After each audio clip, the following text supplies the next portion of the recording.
Hello again, and welcome to Just Say No. That's no with a K, K-N-O-W. Hey, I'm your host, Maria Calabrese, and you're listening to KCAA Radio on 1050 AM, 106.5 FM, and streaming on greenbeelife.com or wherever you get your podcast. Today, we're talking about something that millions of pet parents face every year: fireworks, stronger seasonal thunderstorms, and other unexpected loud noises can all turn an ordinary evening into a stressful one for our pets. Now, I know many of us enjoy fireworks.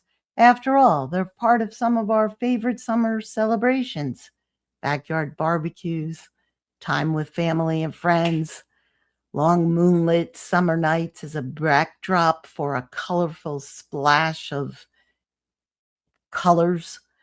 But for anyone who has ever cared for a furry friend, the 4th of July can be one of the most stressful nights of the year. If you've ever spent an evening trying to comfort a trembling dog or searching for a frightened pet, you know all too well that for millions of dogs across the country, there's another side to these loud and colorful booms. It's a completely different experience through the eyes and ears of a dog. The loud, explosive booms, the flashes of light, the unpredictability of sounds that seem to be coming from nowhere and yet everywhere. For some dogs, it's a non event, a minor annoyance, but for others, it can be genuinely frightening and even physically uncomfortable because of the intensity of the sound. And if you've ever spent the 4th of July pleading the noises would just stop already, pacing your house with your poor, anxious pet, or worrying about whether your dog might bolt through a loose or open gate, then you know exactly what I'm talking about. Because for many pet parents, fireworks season isn't about celebrating at all. It's about just trying to get through the night.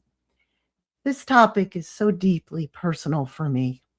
Everything I'll be sharing today about what I've learned on how to calm an anxious dog has come from years of experience, asking questions, making mistakes, and consulting with animal behaviorists and veterinarians. For years I had a German Shepherd, Roxy, and oh, that poor girl, she dreaded fireworks, thunderstorms, smoke alarms, unexpected booms. Anything loud and unpredictable would send her searching frantically for a place to hide. The problem was there really wasn't a place to hide from the noise. Like many of you, my husband John and me, we tried everything to help calm her, ranging from calming vest to prescription anti-anxiety medications, long before we ever learned about CBD as an option. We closed windows, turned up the television, created a quiet room, adjusted our holiday plans, and over time, we learned that helping our anxious pup, it required an enormous amount of patience, preparation, and a willingness to try different approaches or a combination of approaches. We also learned that what works for one dog may not necessarily work for another. That's one of the reasons I wanted to dedicate today's episode to the topic, because if you're trying to help your pet cope with fireworks and noise anxiety, you're not alone. And more importantly, I wanted to share things with you that I've learned along the way that you can consider before the fireworks begin. Today, we'll hear from veterinarian Dr. Tim Shu, founder of Vet CBD and one of the leading voices in cannabinoid education for family pets. We'll talk about why fireworks and other loud noises can be so stressful for our dogs, why July 5th is one of the busiest times of the years for animal shelters. We'll separate some of the biggest myths from the facts when it comes to cannabis and pets. We'll talk about what happened when I found a frightened dog running loose after fireworks and how that dog eventually became part of my family and heart. We'll also explore a question I've been wondering about for years. Why do some dogs sleep through fireworks while others are absolutely terrified? Is it breed, personality, age, or something entirely different, or a combination thereof? We'll discuss CBD as one potential tool among several other herbal alternatives and behavioral techniques to help alleviate anxiety. And we'll share resources available for anyone seeking additional support. This episode isn't just about fireworks, it's about helping our pets feel safe in general and giving ourselves the confidence to make informed decisions when life becomes loud, stressful, and unpredictable. So settle in, pull up a dog or maybe a leash if your dog is itching for a walk. Pop in your earbuds if you're on the go. And if you're driving, heads up. Let's get started. This is Just Say No. By 2020, Bank of America and Merrill Lynch estimate that will grow to $35 billion. And many experts believe it could eventually reach $200 billion each and every year.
Hello and welcome back. You're listening to Just Say No. I'm your host, Maria Calabrese, coming to you from California's Inland Empire. Hey, if you're just joining in, welcome. We're discussing ways to calm our anxious pets during fireworks and other life stressors. Now, for new pet parents or anyone who has never shared their life with man's best friend, it's super easy to assume dogs experience fireworks and loud noises the same way people do.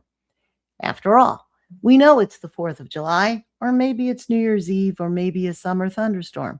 We understand what's happening. We know the loud noises are temporary. We know the flashes of light in the sky are part of a celebration or a weather event. Most importantly, we know they'll eventually stop. But dogs don't have any context. They don't know the first boom is connected to the next one. They don't know whether the sound is moving toward them or away from them.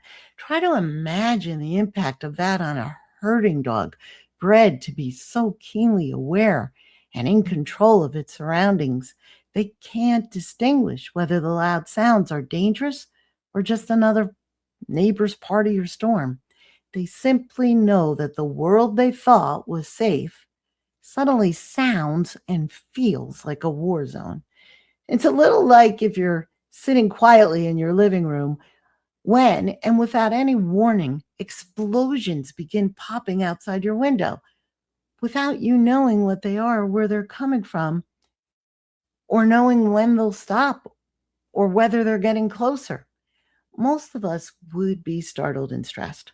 On top of that, for a dog, not understanding that everyone around them is perfectly safe is another layer. To help us better understand what's happening from our pet's perspective, I want to bring in veterinarian Dr. Tim Hsu. Dr. Hsu is the founder of VetCBD and one of the leading voices in cannabinoid education for companion animals. I asked him why fireworks can be so stressful on our pets. A lot of pets are frightened by the fireworks because they don't understand what fireworks are. They don't understand it's a celebration. To them, it's just loud, scary sounds that just come out of nowhere and, seemingly randomly because, I hear fireworks throughout the daytime too. So, I mean, you can't see them, but, they're still going off. And so this generates a lot of noise-based anxiety in our pets, especially with dogs and cats, but other animals can get it too because they're just loud, scary sounds. And a lot of times animals have greater sensitivity in their hearing than we do. So, if we're able to hear it, they're definitely able to hear it. I think Dr. Shu makes an incredibly important point, one that completely changed the way I started thinking about fireworks. For us, fireworks have meaning. We understand the context. Our dogs don't. And context changes everything. When we hear fireworks, our brains inform us, oh, it's a holiday or a celebration or an event. When our dogs hear those same sounds, instinct takes over before reason ever has a chance. That bears repeating. For our dogs, once triggered, instinct takes over before reason ever has a chance, and they can't be faulted for that. And that brings us to something I didn't fully appreciate until I began learning more about canine behavior. Dogs experience the world very differently than we do. We rely heavily on vision. Dogs rely heavily on their noses and their ears. In fact, many behaviorists will tell you that dogs experience the world through scent first and sound second. Vision is important, but it's not the primary source of information for dogs the way it is for most humans, which is one reason sudden unfamiliar sounds can feel so overwhelming to them. Researchers estimate that dogs can hear sounds at frequencies nearly twice as high as humans can, and they can often detect sounds from much farther away. That means your dog may hear fireworks or thunder before you ever hear the first boom. They may even hear echoes and higher pitched components of the explosion that we never notice at all. So for most of us, a firework is loud, but for our dogs, they may be experiencing that's not just louder, but far more intense.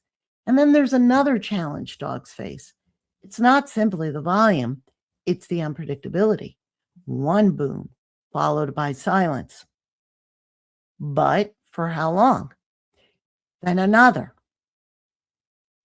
Then three, boom, boom, boom, in rapid succession. Then nothing for 5 minutes. Boom, then another explosion.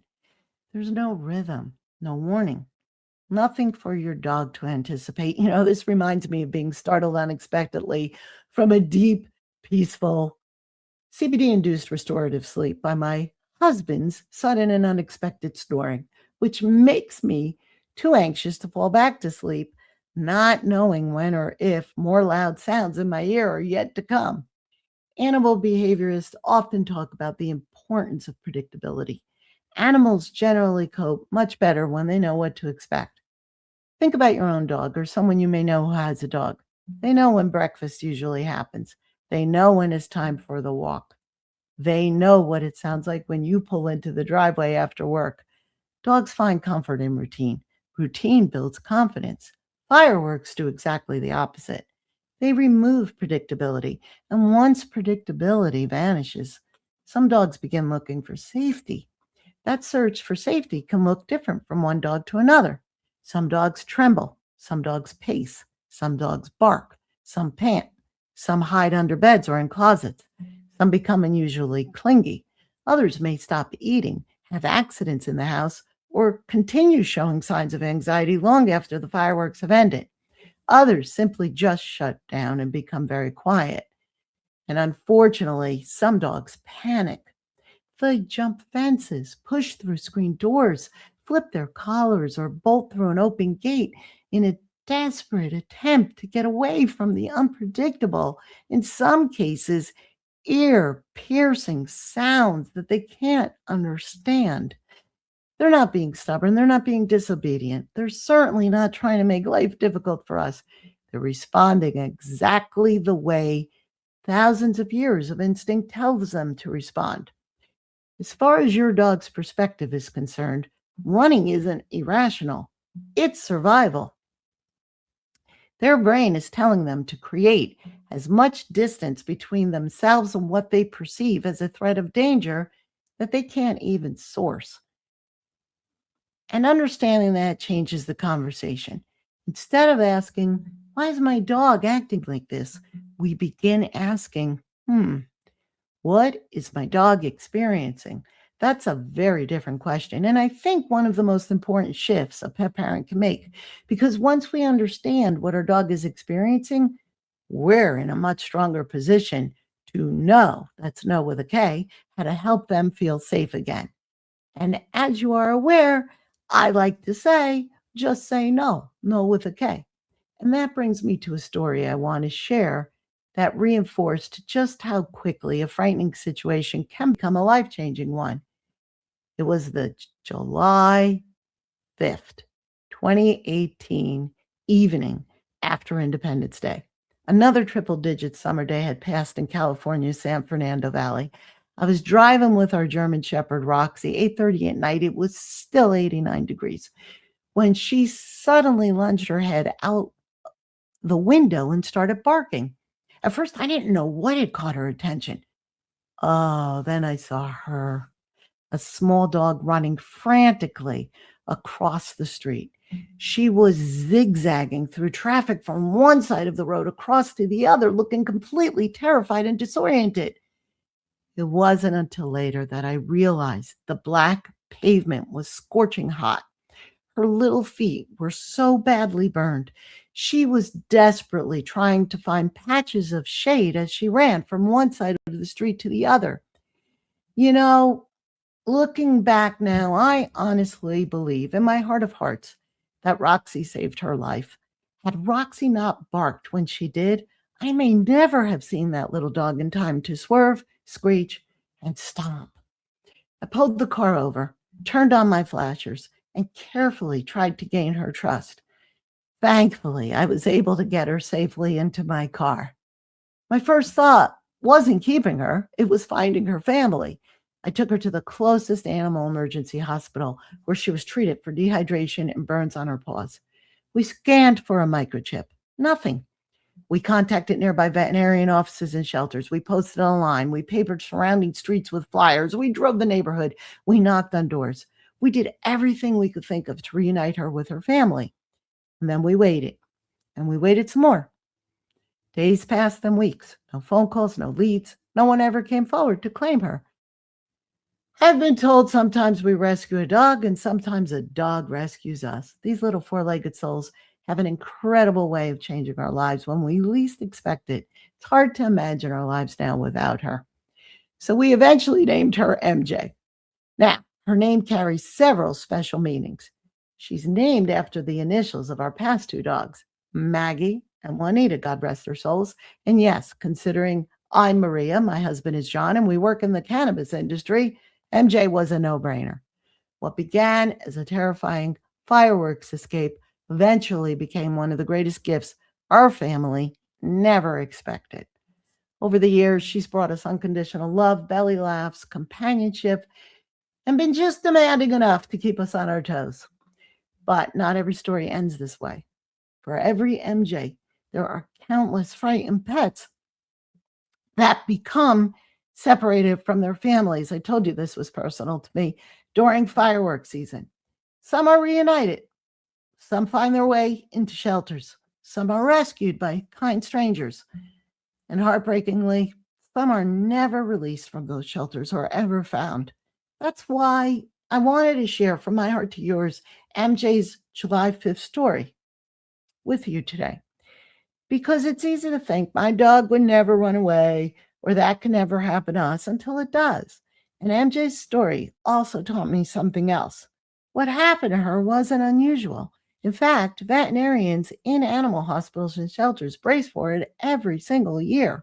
When I first heard Dr. Tim Shue explain just how busy shelters become after the 4th of July, it stopped me in my tracks. July 5th is actually the busiest time of year for animal shelters. And the reason why is because the night before, all the animals are trying to run away from the fireworks noise. So, one of the most important things is to make sure that your fences and your gates and your doors are secured. And then also to make sure that you have proper identification on your pets, and whether that's in the form of, tags and collars or microchip. That statistic is a powerful reminder that fireworks anxiety isn't just about stress, it's about safety. Every summer, animal shelters prepare for an increase in lost pets this time of the year. Emergency veterinarian hospitals also see more injuries related to escapes, heat burns, and accidental trauma. This is one of the reasons animal welfare organizations begin reminding us weeks before the 4th of July, because they've seen the same pattern year after year. Here in Los Angeles, organizations like LA Animal Services, Los Angeles County Animal Care, Best Friends Animal Society, local rescues, foster families, and countless volunteers work around the clock helping lost animals find their way home. As someone whose own family was forever changed by one frightened little terrier adorable mix, I have an enormous appreciation for the people who answer those phones, scan those microchips, create space in overcrowded shelters for just one more, and never stop hoping that one more family will be reunited. Their work often goes unseen, but it makes an enormous difference for both pets and their families searching for them. If you've ever considered fostering, volunteering, or making a donation to your local shelter, this is one of the most meaningful times of the year to help. Around the 4th of July, shelters are in need of extra space, towels, blankets, hands, and support to care for the sudden influx of lost animals. If today's story inspires you to do one thing before fireworks season arrives, let it be this. Please take 5 minutes to check your pet's microchip registration. It may be one of the most important 5 minutes you ever spend. A microchip is only as useful as the information attached to it. If your phone number has changed, your address has changed, or your emergency contacts have changed, please update them today, not after your pet goes missing. I shared MJ's story and why fireworks season has become so personal for our family, but there's another one. Long before MJ came into our lives, we were already trying to help our story's hero, Roxy, navigate 4th of July fireworks that now seem to explode for the entire summer season. Roxy's story begins when she was just 4 weeks old. She weighed barely 2 pounds when our vet tech Israel found her abandoned in an Agora Hills, California parking lot. Now, Israel knew exactly who to call. From that moment on, she became part of our family. We quickly learned that Roxy was a loyal dog and breed, intelligent, gentle, and incredibly sensitive to loud noises. She was the kind of dog who always wanted to know where everyone in the house was. If someone walked into another room, she'd quietly follow. She wasn't anxious by nature. She just simply wanted her people together. A true shepherd. Her first 4th of July experience caught us completely off guard and by surprise. John and I had gone to Newport Beach for what we thought would be a quick overnight trip, leaving Roxy with a familiar pet sitter. The sitter fed her, walked her, and stepped out to go to her own holiday event. When she came back, she found the crown molding around our front door completely chewed off the wall. Roxy had been so terrified by the noise, she was desperately trying to literally chew her way out. When we came home and saw the damage, our reaction was pure heartbreak followed by guilt. Until that moment, we had no idea how deeply fireworks or loud noises affected her. Let me tell you, for the next 14 years, John and me spent every 4th of July at home with her, with the television on, windows closed, the shades drawn, Roxy wrapped in her little calming vest. Like so many pet parents, we desperately hoped the fireworks would just end. Every loud boom caused visible anxiety. And it wasn't just the 4th of July. Thunderstorms, smoke alarms, construction noise, anything loud or unexpected could trigger the same response. There were years when John and me, so beside ourselves, we would look at each other and say, let's just get in the car and drive. We'd head north on the 101 from the San Fernando Valley toward Camarillo. We'd park in a canyon between the 101 and PCH. We'd head up the Pacific Coast Highway towards Santa Barbara. We actually believed we might be able to outrun the fireworks in our little old car. There truly was no escaping. Boom, boom, boom, boom, and more booms. Eventually, we tried a calming vest. And for Roxy, it was the first thing that really seemed to help. I think the sensation of the gentle pressure offered the feeling of being swaddled, which calmed her. As with anything else, they don't work on every dog, but for some, they do provide reassurance during stressful situations. One thing I've learned over the years is there usually isn't one solution that works for every pet. It's about finding the right combination for your dog and understanding what the options are. And that's exactly what Dr. Shu means when he talks about taking a multimodality approach. One strategy builds upon another: environmental support, behavioral support, establishing a routine, veterinarian guidance, and when appropriate, CBD could be very calming, something I never expected. We didn't begin using CBD for Roxy initially because of fireworks. It wasn't until years later, when Roxy began to age, we started exploring CBD to support her mobility. It never occurred to us that it could help her with her noise anxiety the first 4th of July after she started taking CBD, which helped her mobility tremendously, I have to say. We noticed she seemed less reactive to the loud noises. At first, we thought we were imagining it. And then, throughout the fireworks season, she gradually became less impacted by the noise. The one thing dogs teach us: observation matters. Sometimes the most important changes are the ones you notice over time, not overnight. She wasn't completely unaffected, but she also wasn't nearly as distressed. And each year she stayed on the CBD, she became less distressed by loud noises. Over time, she didn't even need her calming vest anymore. We had a positive experience with full spectrum CBD tincture. I've also spoken with pet parents whose dogs responded differently or not at all to CBD. Every dog is unique: body weight, metabolism, age, overall health, and every type of CBD formulation is different. Whether it's broad spectrum or full spectrum, hemp derived can influence how each unique dog responds. I really appreciate brands and doctors that do not present CBD or cannabis as a cure all. It's a tool that may or may not be appropriate for some pets as part of a larger wellness plan. I truly appreciate Vet CBD's philosophy, their formulations, and the way Dr. Shu approaches CBD. Let's have a listen. So what we've seen over the years is that the amazing thing about CBD-based formulations is that they have a lot of anti-anxiety properties. And we see this especially with noise anxiety. Every 4th of July, we have a lot of clients that use it very successfully with their pets to help decrease their anxiety and help restore that calm sense that they have before the fireworks started happening.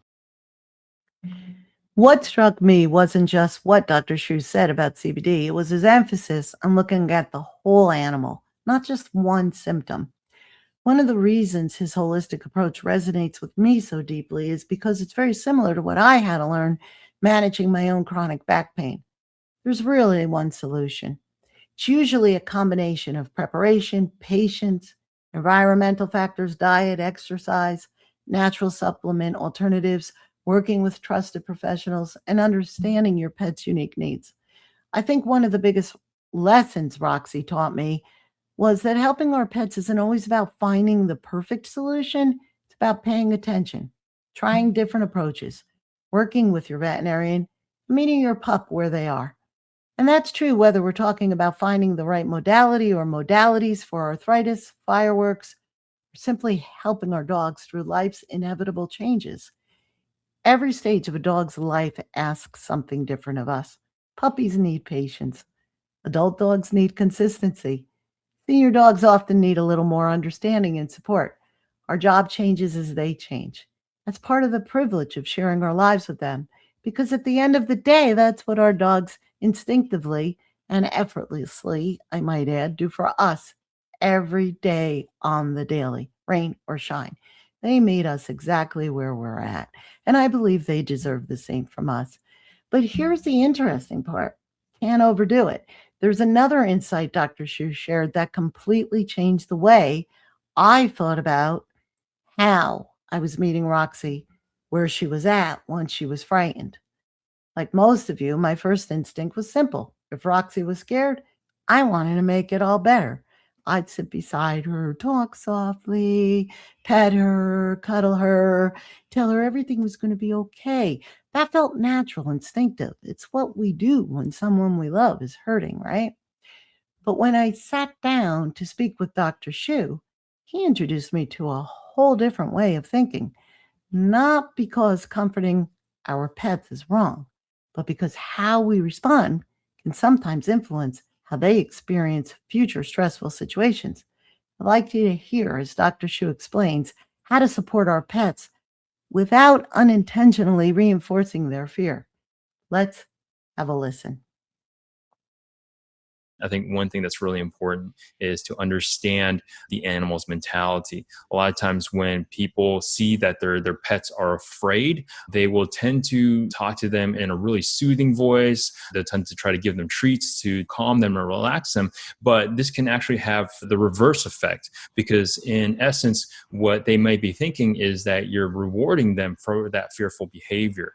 And so what I would encourage people to do is talk to a board certified veterinary behaviorist out there that deal with, all kinds of behavior issues, especially with noise anxiety, to help them understand the steps that they can do to help their pet be a little bit less afraid of things like, fireworks, loud noises, and things like that. I remember hearing that for the first time and thinking, really?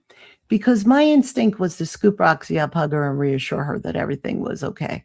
What Dr. Shu is really talking about is helping our dogs build confidence instead of unintentionally positively reinforcing that every loud noise is something to fear.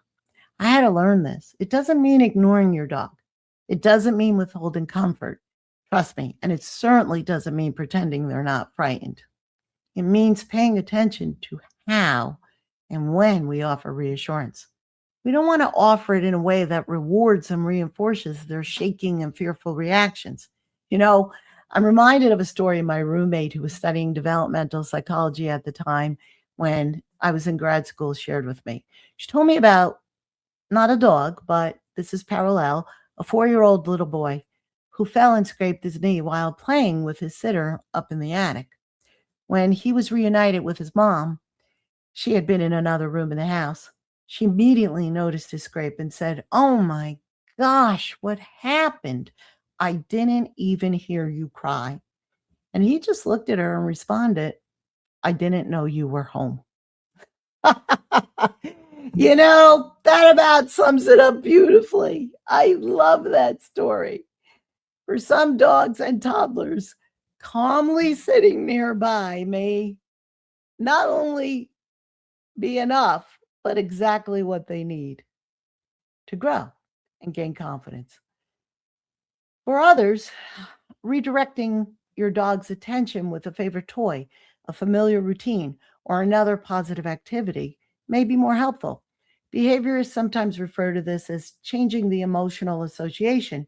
Instead of focusing entirely on the frightening event and the dog's reaction to it, we're gently helping our dogs discover they can simultaneously still feel safe doing something they like despite what's happening around them.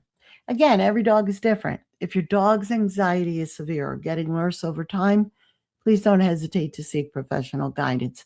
Depending on which state you live in, that may include a veterinarian or a qualified animal behavior professional and CBD. The more we understand what's happening from our dog's perspective, the better equipped we are to help them through it. I certainly didn't know any of this when Roxy was a puppy. And looking back, I sure wish I had. Like so many of us, I was learning right alongside her. And maybe that's one of the greatest gifts our pets give us. They teach us to just say no with a K. K-N-O-W. Keep learning.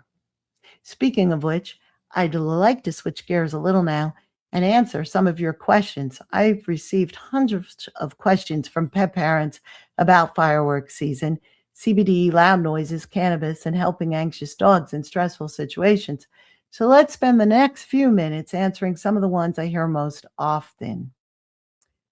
What's the difference between a CBD tincture and a CBD dog treat? Do they work differently? That's a great question. Both may offer support, but they have different advantages. Tinctures generally allow for more precise serving adjustments, especially if you're microdosing. You can measure the precise amount, customize it based on your dog's size and individual needs.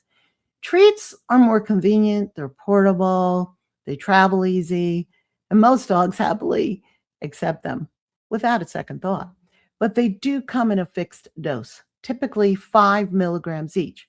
So they can be difficult to break up into smaller pieces for a lesser dose if needed.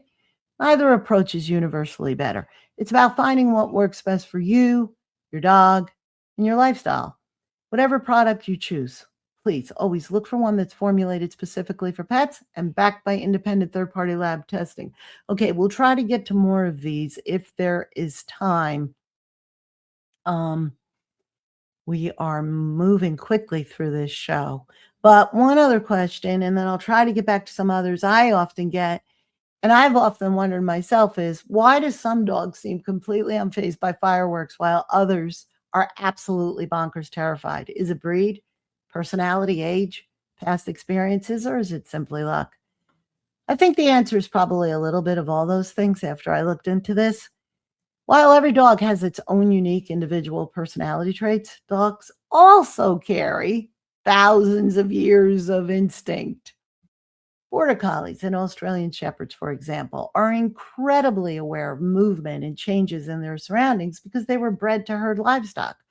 Guardian breeds like the Great Pyrenees, or my favorite, the Maremma Sheepdog, the Maremma Abruzzo, or the Anatolian Shepherds, they're vigilant. They stay alert because watching over and protecting their family and flock is the main part of what they do, what they were bred to do. Sporting breeds such as Labrador Retrievers or Golden Retrievers, they often have different temperaments. Even within the same litters, you'll see completely different personalities within these breeds. And then there are the companion breeds. Many simply just want to be wherever their people are. If you're anxious, they're anxious. If you leave the room, they follow. They're looking to you for reassurance. Don't ignore that. Cats, they're a little different. Most don't come looking for comfort. They mainly quietly disappear under the bed, into a closet behind the couch, sometimes long before the fireworks even begin. Those instincts don't disappear just because our dogs and cats now sleep on our couches and in our beds. They often continue to influence how they experience the world around them. Take Roxy, the German Shepherd. German Shepherds were bred as herding and working dogs, but they quickly became known for their intelligence, their loyalty, and their keen sense of awareness of their surroundings. They're constantly paying attention, they're watching, listening, and assessing. It's one of the reasons they're trusted as police dogs, military dogs, search and rescue dogs, guide dogs, and service animals. They're wired to notice when something changes, and they're constantly assessing. So, if we think about fireworks from the perspective of a dog with those traits, unfamiliar loud explosions, bright flashes, strange smells, no obvious source, no clear direction, no explanation, no way to assess whether the danger is getting closer or farther away, could be the ultimate threat. She wasn't being difficult. She wasn't being dramatic in her reaction. She was responding exactly the way generations of German Shepherds were bred to respond. That doesn't mean every German Shepherd is triggered by fireworks. Far from it. We've probably all met one or two who slept right through the fireworks and met Labradoodles who go into a panic. Which brings us back to something important. Breed may influence certain tendencies, but it doesn't write the whole story. We can't overlook how much personality matters. The old nature versus nurture. Some dogs are naturally confident. It's just in their biology. Some are more cautious. Some recover quickly after something startles them. Others take longer. Then add to the mixed life experience. Was your dog well socialized as a puppy? Was there a frightening experience associated with loud noises? Was your dog adopted as an adult with an unknown history? Did they spend time in a shelter? Were they rescued from neglect? Sometimes we just simply don't know. Those experiences become part of who they are and influences how they experience things. Age also changes things. The dog that ignored fireworks for years may suddenly become more sensitive as they get older. Sometimes that's related to cognitive aging. Sometimes it's discomfort from arthritis or other health changes. Sometimes it's simply that older dogs process stress differently than younger dogs. In each case, CBD has been known by many, myself included, to be helpful. And puppies, their very first fireworks season can shape how they respond for years to come. We learned this after Roxy, and as a result became very intentional in shaping how each of our new dogs were introduced to their first fireworks experience. Something veterinarians and trainers often encourage is to actively create positive introductions to new experiences whenever possible. We tried our best to create a safe, fun experience associated simultaneously with the loud noises. So after everything we've talked about today, what should we take away? I think it's this. We cannot compare our dog to someone else's, even if it's the same breed. Your neighbor's dog isn't your dog. Your last dog, who may have done really well on a full spectrum CBD and tolerated loud noises, isn't your current dog. Our job isn't to ask, why isn't my dog acting like theirs? Our job is to ask, what does my dog need from me? That's a very different question. And in many ways, it's one of the most important lessons Roxy taught me. Pay attention, observe, notice what helps, notice what doesn't, because our dogs are communicating with us all the time. We just need to slow down enough to listen. Okay, one topic we simply can't finish today's conversation without focusing on is cannabis. After all, this is Just Say No, produced by Green Bee Life. Over the past several years, we've seen public interest in CBD grow tremendously, exponentially. You can find CBD products almost everywhere: pet stores, feed stores, online retailers. And with that growing interest has come something else: a tremendous amount of confusion and misinformation. One question I get all the time when pet parents are considering trying CBD is, what's the difference between CBD and cannabis? Or if CBD helps me relax, can I give some to my dog? Let's start perhaps with the biggest misconception. CBD and THC are not the same thing. Yes, they both come from the cannabis plant. Yes, they both have cannabinoids, but they behave very differently in the body. THC is the primary intoxicating cannabinoid found in cannabis. It's the compound responsible for the high associated with marijuana. CBD is different. It's non-intoxicating. It doesn't produce the euphoric effects associated with THC. That's one of the reasons CBD has received so much attention from consumers and researchers over the past decade. Now, here's something that surprised me and many people. Dogs react differently to cannabinoids than humans do. In fact, dogs appear to be significantly more sensitive to THC than people are. That's why veterinarians take accidental THC exposure very seriously, as should you. Especially around holidays, veterinarian hospitals often report an increase in pets accidentally consuming human cannabis products. Sometimes it's a brownie left on the coffee table, guys. You have to be careful around pets and children. Sometimes it's a gummy left out in the open. Sometimes it's a backpack at the park or beach that they get into. Sometimes it's a thrown away pre-rolled, picked up during a walk. And occasionally it's a well-meaning pet parent who simply doesn't understand the difference between THC, CBD, and human products, and ones specifically formulated for our pets. One of the most important messages I can leave you with today is this: never assume that because something is safe or appropriate for you or helps you, it's automatically appropriate or going to be helpful for your pets. Think about chocolate, or fireworks for that matter. Many of us enjoy chocolate every day. I know I do. Dogs cannot. The same is true for products containing xylitol, an artificial sweetener that's found in some candies, baked goods, chewing gum, and even certain peanut butters. You have to be careful with peanut butter. No peanut butter for your dogs that has xylitol in it. Something that seems completely harmless sitting on your kitchen counter can become a medical emergency for a curious dog. Cannabis products are no different. Human products are formulated for humans, not our pets. Human gummies may contain significantly higher concentrations of THC than a veterinarian would ever recommend for a dog, if they're in a state where they're allowed to recommend cannabis, but that's another episode. Many gummies also contain ingredients that have nothing to do with cannabinoids, but may still present and be harmful, like chocolate, xylitol, caffeine, artificial flavors. And then there's serving sizes. An edible intended for a 150-pound adult instead of a 20-pound dog can become a medical emergency. That's why I always encourage listeners to slow down before making assumptions. Get the information first. What's the goal of giving your pet cannabis? Why do you want to give your dog CBD? What else is going on with your dog's health? What medications are they taking? How old are they? Discussing these questions with a healthcare professional serves as a much better roadmap than simply asking someone, what should I buy? Another fascinating thing I wanted to mention is that humans aren't the only species with an endocannabinoid system. Dogs have one, cats have one. In fact, scientists have identified endocannabinoid systems throughout the entire animal kingdom. All animals have one except insects. We've talked a great deal about cannabinoids, but what exactly is the endocannabinoid system?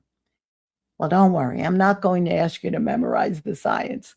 One way to think about it is as one of the body's natural balancing systems.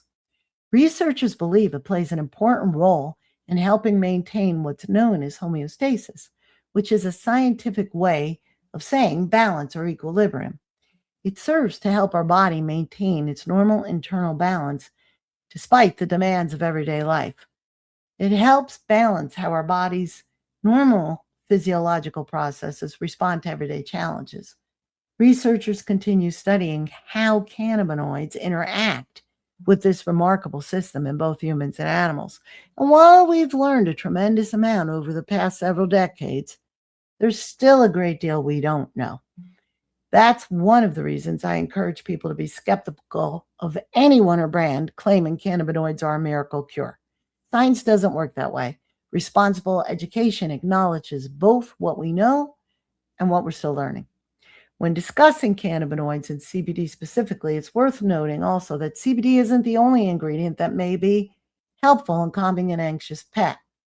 Many veterinarian formulated calming products combine CBD with other ingredients that have been studied for their calming or relaxation supporting properties.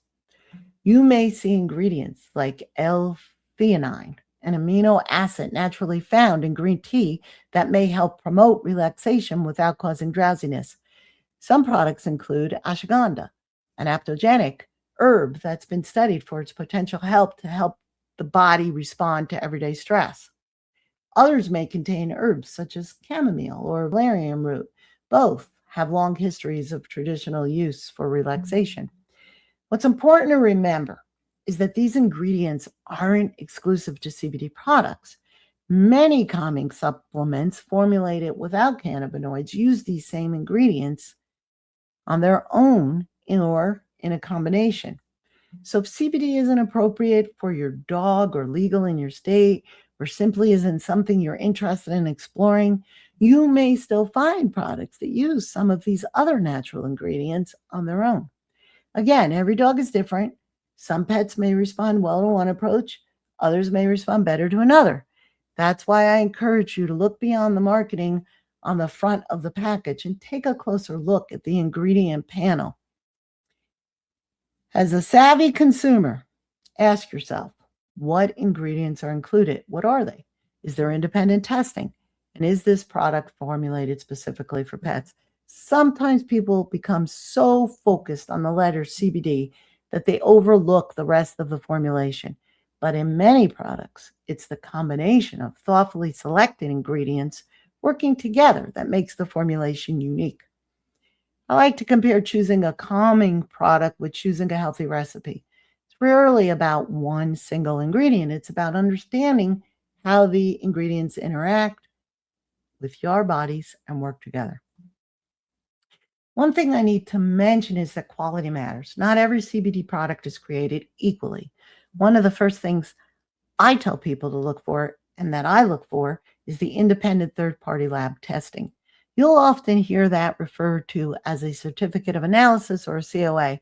I like to think of the COA as a report card. It tells you what's exactly in the product and whether the cannabinoid content matches the label, whether it has been screened for things like pesticides, heavy metals, residual solvents, and microbial contaminants. In other words, don't simply trust the marketing. Finally, I want to leave you with one thought I think sits at the heart of Green Bee Life. We're not here to convince anyone that CBD is right for every dog. It isn't. We're also not here to tell you what to buy. There are plenty of people willing to do that. That's not our mission. Our mission has always been much simpler. It's to help audiences ask better questions, to understand the science as it continues to evolve, to recognize the difference between marketing and evidence, and to give pet parents the information they need to make informed decisions alongside the professionals they trust and within the laws and regulations where they live. Because that's what education is really about. Not replacing your judgment, helping you strengthen it, helping you ask better questions, helping you become more confident to advocate for the animals you love. Today's conversation extended beyond fireworks and noise anxiety because the truth is our dogs experience stressful moments all throughout their lives. Sometimes it's fireworks. Sometimes it's a thunderstorm. Sometimes it's moving to a new home. Sometimes it's a vet visit. Sometimes it's welcoming a new baby into the family, a new puppy, a new spouse, construction next door, or simply growing older. Life changes, and every time life changes, our dogs experience those changes right alongside us. Routines create confidence to endure these changes. Think about your own dog for a moment. I bet they know exactly where the treats are kept, what time they're going to eat, which drawer you open before grabbing the leash. Dogs can even recognize the sound of your car pulling into the driveway long before you reach the front door. They live in patterns. They find comfort in familiarity. When those patterns suddenly change, some dogs adapt quickly, others need a little more help, and that's perfectly okay. One of the biggest mistakes I think we make as humans is expecting our dogs to adjust on our timetable. We move, we unpack, we expect them to feel at home when we do. So whether they need a familiar blanket, a reassuring hug, a treat with CBD or chamomile, or a little of both, our dogs deserve a little grace too. In the end, helping our dogs isn't really about controlling every situation. We can't stop every thunderstorm or firework. We can't prevent every loud noise. We can't eliminate every stressful experience. Life simply doesn't work that way. That's why God gave us cannabis. Oh gosh, all kidding aside, what we can do is help our dogs build confidence. We can create routines, we can prepare thoughtfully, we can continue learning, and we can become calmer, more observant pet patterns. Because our dogs are incredibly resilient. Trust me, they don't expect perfection from us. They simply ask us to show up, pay attention, to learn who they are, to recognize what they need, and to meet them where they are. There's an old saying that that dogs spend only a chapter of their lives with us. But for them, we're the entire story. I think that's worth remembering. Every walk, every road trip, every quiet evening, every fireworks season, every ordinary Tuesday. They're all part of the life we build together. I think that's why these conversations matter. Not because they're about fireworks, but because they're about becoming better guardians of the animals who trust us with their well-being every single day. If today's conversation sparked new questions, or you'd simply like to learn more, we've gathered a number of resources to help. Visit greenbeelife.com. You'll find our Companion Learning Center article, CBD for Dogs and Fireworks Anxiety, with practical tips, a printable preparation checklist, trusted references, and additional resources you can revisit throughout the entire year. You'll also find an earlier episode of Just Say No, episode 2, Cannabis for Pets, with insights from Dr. Tim Shu, along with our companion, GBL TV, Know and Go video, where Dr. Shu shares additional insights into cannabinoids, pet wellness, and helping animals navigate stressful situations. If you'd like personalized guidance for your own pet, Dr. Shu also offers educational consultations for pet parents interested in learning whether cannabinoid products may be appropriate as part of a broader wellness plan. You'll find those links on today's episode page at greenbeelife.com/just say no. Or you could go to the listen tab on our website. Just scroll to episode 27 and our show page will have plenty of resources.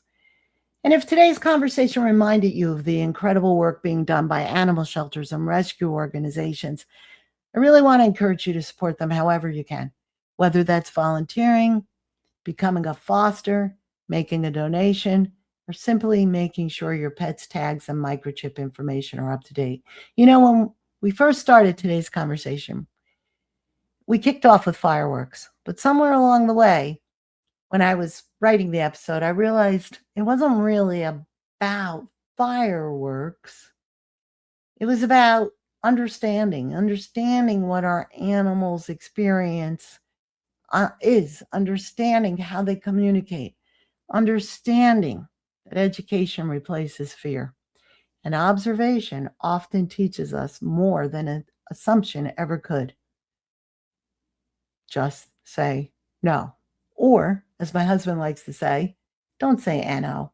Say, yeah, maybe, because, and then look, listen, learn, assess. Observation often yields more than assumptions ever could. That's really what Green Bee Life has always been about.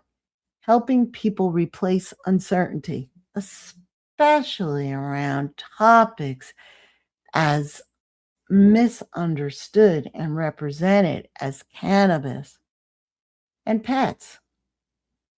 We want to help people replace the uncertainty around all topics with understanding. Not telling you what to think, but giving you the information you need to make informed decisions for yourself, your family, and the animals you love. If today's conversation helps even one dog feel a little safer, helps one family avoid the heartbreak of a lost pet, or simply gives one pet parent a little more confidence the next time life becomes loud and unpredictable, then we've accomplished exactly what we set out to do. I'm Maria Calabrese. Thank you so much for spending time with me today. Until next time, stay curious, stay informed, take care of one another, and always, please, just say no, or at least, yeah, maybe. Did you know THC and CBD are just 2 of more than 100 cannabinoids? At Green Bee Life, you can watch GBL TV with an evolving slate of original programming And going up. from a diverse group of on-air personalities, I want my GBL TV. where we cover everything from pets to wellness, compliance, social equity, culinary arts, sustainability, and much, much more. You can learn from articles on our journal. And you can shop on Know and Go for carefully curated, high-quality products for a conscious lifestyle. Watch, learn, shop. Green Bee Life, changing the way the world sees green.